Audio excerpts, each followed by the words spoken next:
সংগ্রামী বন্ধুগণ, এখন বক্তব্য পেশ করবেন জালেম স্বৈরাচার, যাকে 14 বছর কারাগারে আটক রেখেছিল, যাকে মিথ্যা মামলা দিয়ে মৃত্যুদণ্ডে দণ্ডিত করেছিল বাংলাদেশের সর্বোচ্চ আদালত আপিল বিভাগ, যাকে নির্দোষ ঘোষণা করেছে, যার বিচারের নামে প্রহসন করে বলা হয়েছে, সেই মজলুম জননেতা বাংলাদেশ জামাতে ইসলামীর নির্বাহী পরিষদ সদস্য জনাব এটিএম আজহারুল ইসলাম।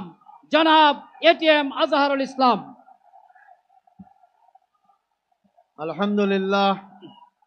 আলহামদুলিল্লাহ রাব্বিল আলামিন, ওয়াসসালাতু ওয়াসসালামু আলা সাইয়্যিদিল মুরসালিন ওয়া আলা আলিহি ওয়া সাহবিহি আজমাইন।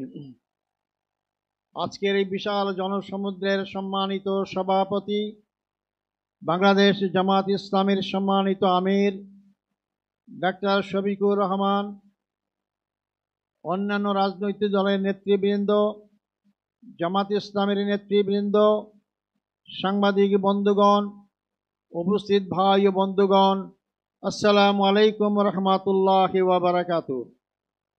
আপনারা অধীর আগ্রহে বসে আছেন আমাদের সম্মানিত আমিরি জামাতের বক্তব্য শোনার জন্য।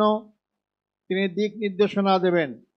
এজন্য আমি খুব সংক্ষিপ্ত সময় আপনাদের সঙ্গে দু একটি কথা বলবো ইনশাআল্লাহ। সংগ্রামী বন্ধুগণ, আমি 14 বছর জালেম সরকার, স্বৈরাচারী সরকারের কারাগারে বন্দী ছিলাম। আমাকে ফাঁসির কাছে ঝুলানোর সমস্ত আয়োজন করা হয়েছিল। আল্লাহর অশেষ রহমত, একটা কথা আছে, রাখে আল্লাহ মারে কে। আল্লাহ আমাকে বাঁচিয়ে রেখেছেন। জুলাই আগস্টের বিপ্লবী সেই ভাইদের রক্তত্যাগ, কোরবানির বিনিময়ে দেশ নতুন স্বাধীন বাংলাদেশ, আমিও নতুনভাবে স্বাধীনতা অর্জন করেছি। বাংলাদেশের কারাগার থেকে মুক্ত আকাশে আপনাদের সামনে মিলিত হয়েছি। আমি ফাঁসির মঞ্চ থেকে আজকে লক্ষ জনতার মঞ্চে হাজির হতে পেরেছি, আলহামদুলিল্লাহ।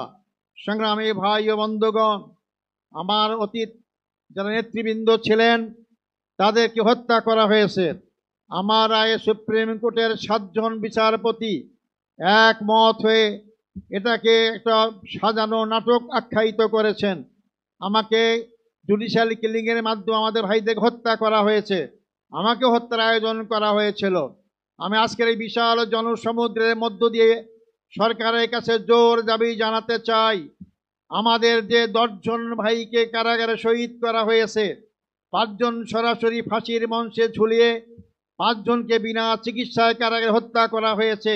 এই হত্যাকাণ্ডের সঙ্গে যারা যেখানে যেভাবে যতটুকু জড়িত তাদেরকে আইনের আওতায় নিয়ে আসতে হবে এবং তাদের শাস্তির বিধান করতে হবে।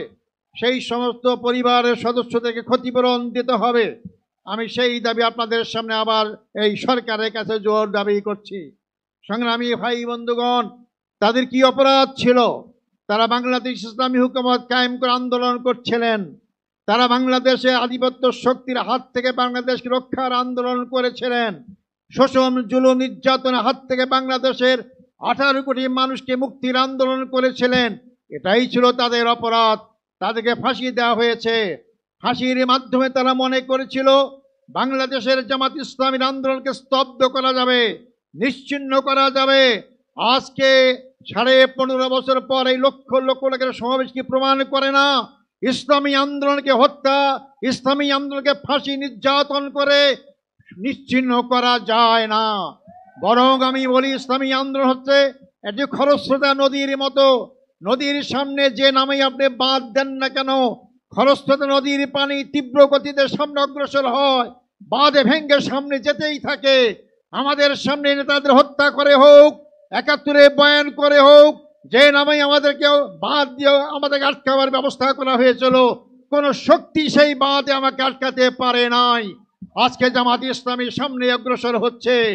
যারা বলেছিলেন যে আমাদের বেটি, শাকের বেটি দেশ থেকে পালায় না, আজকে কারা পালিয়েছে?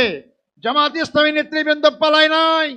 মীর কাসেম আলী সাহেব আমেরিকায় ছিলেন, তিনি বাংলাদেশে এসেছেন, তাকে গ্রেপ্তার করা হয়েছে, ফাঁসি দেওয়া হয়েছে। আর যাদের ঠিকানা অন্য দেশে, তারাই পালিয়ে গিয়েছে। বাংলাদেশের জামাত ইসলামীর ভিত্তি জনগণের শিকড়ে গঠিত রয়েছে। আমাদেরকে উপড়ে ফেলতে কেউ পারবেন না। যা উপড়ে ফেলার চেষ্টা করবেন তাদের দাঁত ভেঙে যাবে। জামাত ইসলামীর কিছুই হবে না। ইনশাআল্লাহ। সংগ্রামী ভাই বন্ধুগণ, আমি শেষ কথা বলতে চাই, 54 বছরে বাংলাদেশ দেখলাম, এই 54 বছরে বাংলাদেশের ভাগ্যের পরিবর্তন হয় নাই। জনগণের নেতার পরিবর্তন হয়েছে, তাদের অনেক বাড়ি গাড়ি হয়েছে, জনতার পরিবর্তন হয় নাই। জামাত ইসলামী তার প্রতিষ্ঠা লগ্ন থেকেই বিশ্বাস করে মানুষের তৈরি আইন দিয়ে মানুষের ভাগ্যের পরিবর্তন হয় না। যে ভাগ্যের মালিক আল্লাহ, সে আল্লাহই যে আইন দিয়েছেন এই মানুষের ভাগ্যের পরিবর্তন করতে পারে। আগামী দিনে আমাদেরকে জনগণের ভাগ্যের পরিবর্তন করতে হলে, 18 কোটি মানুষের ভাগ্যের পরিবর্তন করতে হলে, 18 কোটি মানুষের সৃষ্টিকতা মহান রব্বুল আলামিনের আইন দ্বারাই এই ভাগ্যের পরিবর্তন সম্ভব। তা আগামী দিনে আমাদের স্লোগান হবে, আল্লাহর আইন চাই, সৎ লোকের শাসন চাই। আল্লাহর আইন কামের পাশাপাশি জামাত ইসলামী সৎ লোক তৈরি করার চেষ্টা করছে। 2 মন্ত্রী প্রমাণ করেছে তাদের বিগত 5 বছরের শাসনে একটি পয়সা দুর্নীতির প্রমাণ কেউ পেশ করতে পারে নাই। এই জাতীয় লোকরাই যদি আগামী দিনে নির্বাচনে জয়লাভ করে ক্ষমতায় যায় আর সংসদে যে আল্লাহর আইন পাশ করে, তাহলে অবশ্যই বাংলাদেশে 18 কোটি মানুষের ভাগ্যের পরিবর্তন হবে। সংগ্রামী ভাই বন্ধুগণ, শেষ কথা হচ্ছে, বাংলাদেশ জামাত ইসলামী প্রচলিত অর্থে কোনো রাজনৈতিক দল নয়। মনে রাখবেন, বাংলাদেশ জামাত ইসলামী প্রচলিত অর্থে কোনো ধর্মীয় দল নয়। বাংলাদেশ জামাত ইসলামী পূর্ণাঙ্গ ইসলামী আন্দোলন। ইসলামের বাইরে আমাদের কোনো সম্পর্ক নেই। মানবিক সমাজ গঠন করতে চাই। মানব রচিত আইন দিয়ে মানবিক সমাজ গঠন হবে না। মানুষ মানুষের পক্ষে বিপক্ষে আইন তৈরি করতে পারে।